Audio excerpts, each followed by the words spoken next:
यूपीएससीचा निकाल लागला. त्या यादीत कोण आहे? त्या यादीत एसटी डेपोतल्या एका हेल्परचा मुलगा आहे. त्या यादीत सफाई कामगाराच्या एका मुलीचं नाव आहे. त्या यादीत लोकाच्या शेतावर सालानं गडी असलेल्या सालगड्याचा लेक आहे. त्या यादीमध्ये शेतकऱ्याचा मुलगा आहे. आज कुठलंही बॅकग्राऊंड नसलेली ही पोरं स्वतःच्या हिमतीवर, टॅलेंट आणि कष्टाच्या जीवावर क्लास 1 अधिकारी होत आहेत. याचा अर्थ काय माहितीये? तुम्ही कष्टाच्या जीवावर परिस्थितीला बदलू शकता, तिला हरवू शकता. त्यामुळे तुमची परिस्थिती गरीब असली तरी चालेल, पण तुमचे कष्ट आणि स्वप्न हे कायम श्रीमंत असले पाहिजेत मित्र.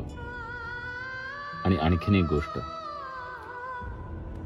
ज्या यशाला आई बापाच्या अपार कष्टांची किनार असते ना, ते यश सगळ्या यशांमध्ये जास्त उठून दिसतं मित्र.